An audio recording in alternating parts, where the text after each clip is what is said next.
that actually works. To see if PS5 actually want to actually load to YouTube for once. This is taking the absolute piss.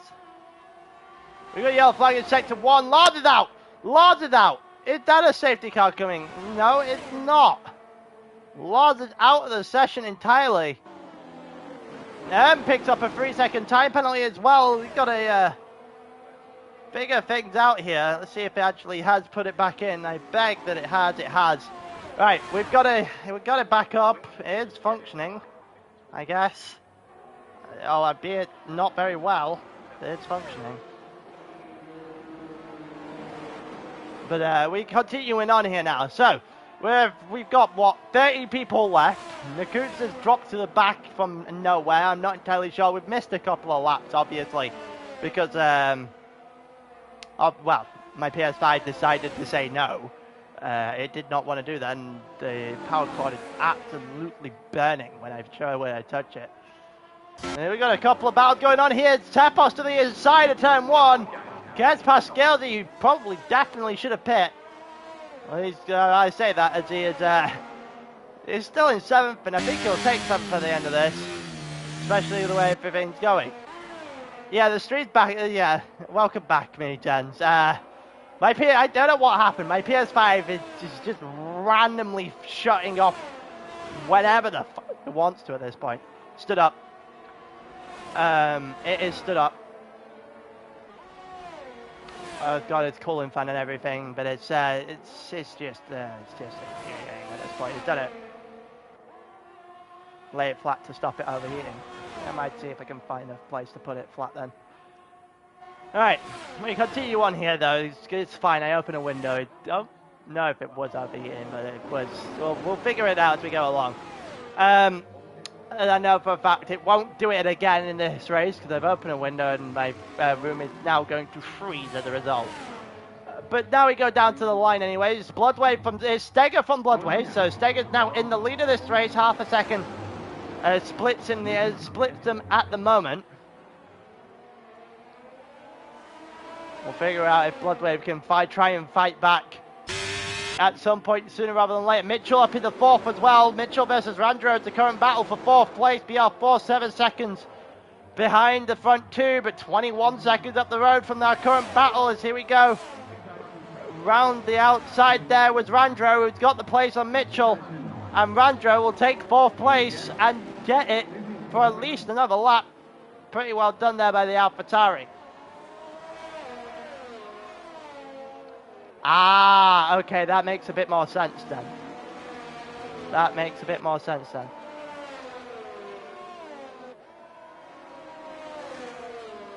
I just have it on. I just have it stood up because it's the easiest way to fit it on my current desk, without anything really needing to move around, etc., etc.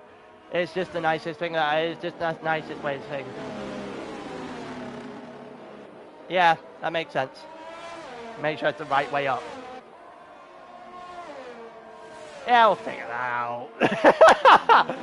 Oh god, well I've only just learned that you need to put it on flat, so it is what it is. Alright, there you go. It looks like Steger's just about defending from Bloodwave there as we go through. Oh, Bloodwave getting a bit too heavy on the exit, and I think he's just clattered his car into a wall. We'll have to wait and see whether or not he's got damage from that. It's not visible damage anyway. It did not look clean there from Bloodwave on the exit of the final corner whatsoever. I think Mitchell just lost out to Tepos as well. Scalding not that far away from that that battle of 3.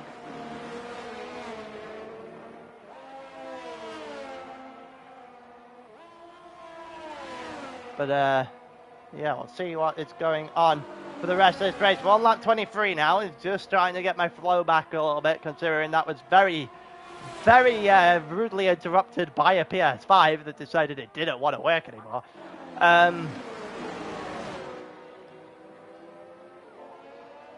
But yeah, we got a few little battles going on. Jaguar's also going after Boomer, and that's what we're going to watch right now as Jaguar goes to the outside of Boomer, the Ferrari dropping out the top 10 now. And that is a move there from Jaguar, and he got Mildy in his sights and still a ghost. So Mildy will drop out of the top 10 after what was a promising start at the very least. You know, Tapos also fighting there. Mitchell still trying to hang himself in as well with a chance. Skelty is 3 seconds behind Mitchell, over 3 seconds behind Mitchell. That won't matter an awful lot. Jaguar gets past the ghosted Mildy. It won't be too long before Boomer does the same here.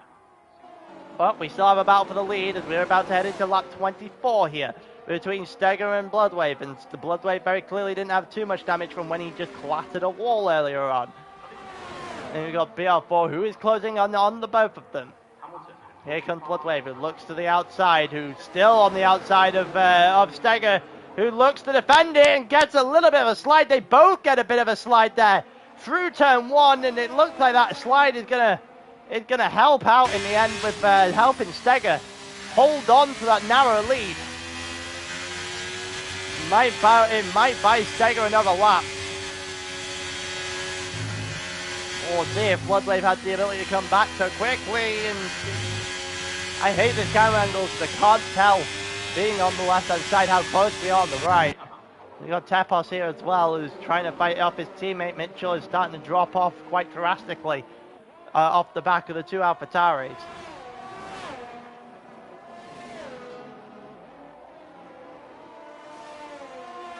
And Jaguar's pit. Jaguar has pit, so he must have had a bit of damage there, I reckon. And Jaguar is now outside the top 10. So if M can get past Mildy, he might be able to get himself into the point scoring positions here. And we're still going on. We're now following the front battle. We were following the two AlphaTauris, but they seem to be solid to fourth and fifth. It's just a case of which way round. And now we've got Steger in the Red Bull, Bloodwave in the Ferrari. Around a rainy Saudi Arabia. Bloodwave getting a little bit of a worse corner there than Steger, but now down the line. Will there be any last lap surprises here? As we're now lap 25 of 25. This is it. This is realistically the last chance that Bloodwave has to win this race, and he's running out of time. He's got 26 corners to go. He's hugging himself round turn 2 and turn 3 even. Probably not the best way to do it. He's slowly starting to drop off now. Steger gaining a little bit right up until the end of that first sector. Or the middle of the first sector where Bloodwave has now closed it in again. It's now 0.3 of a second. You've got Tapos versus Randro. Mitchell trying to get himself involved as well. That looked like a little bit of a track limit warning there for Bloodwave as Steger now moves across just before the braking zone. Randro and Tapos are fighting amongst themselves for fourth place, even though Mitchell is also there. And the more they fight, the more Mitchell will be involved. As we're now heading towards the back half of the lap. This is now through the chicane here. They've got one more chicane to go and a bunch of straights. As we watch Bloodwave is now half a second and losing time. He's losing time desperately now to Steger, who is starting to drive away with 6/10 left on between them and 2 corners left on the clock. And they've gone through one of them. Bloodwave has the slipstream. He's closed in a 10th, but it's not going to be enough. He's close. He's getting closer, but he's not remotely close enough to Steger here. He's going to have the final corner of his life and needs one hell of a run, which he does not get. If anything, Steger is going to get a better run out the final corner, and that will mean that Steger will win in Saudi Arabia. Half a second in that to Bloodwave, who ends second, and BR4 driving the most lonely race I've ever seen in F1. 7 seconds further back on the Bloodwave ends in third. Now we've got a little bit of a triple threat here. Tapos from Randro from Mitchell. Mitchell will still end 6th regardless because of his penalties. But nonetheless, we'll see if Mitchell can force anything or if Randro can force anything against his teammate. Randro goes a little bit deep there, and that might open the door for Mitchell to overtake him on track as we go to the line now. Mitchell will overtake him on track. Tapos gets 4th. Randro will get 5th. Mitchell will get 6th. Well, Mitchell did beat Randro on track by the smallest of margins, by quite literally maybe a nose cone at best. Scaled will get 7th. Big Turns will get 8th. It's a decent race for him. Boomer will get 9th in the end of all this. And will get 10th. Beats himself a ghost in the end. Mildy will get 11th. Did he have a front wing at any point during that race? Yeah, he does. And there's... actually, no, had penalties. Mildy's going to get 10th. Erm doesn't even get points. And Jaguar will end 12th there, and Naku's there. A debut that looked pretty well in the qualifying session, but one to forget in the end. As he ends off the back of the grid there.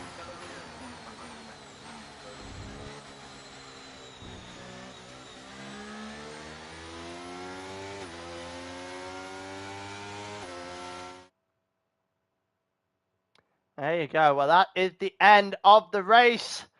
And in turn, well, Mildy was like, well, given no, he wasn't in AI for at least 30 laps, given the fact that the race is only 25 laps long. So no, the answer to your question is no. But yeah, that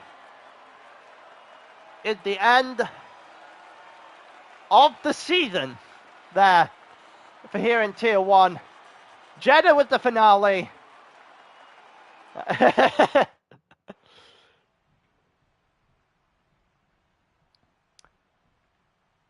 I know what you meant, but it's my job to take things literally. But yeah, that's the end of the season. And Steger ends off the season in the most perfect way possible by winning the final race in a rainy Saudi Arabia, which I wasn't aware could happen until tonight. But from that rainy Jeddah,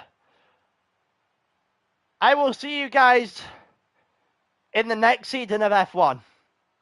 Until then, in a bit.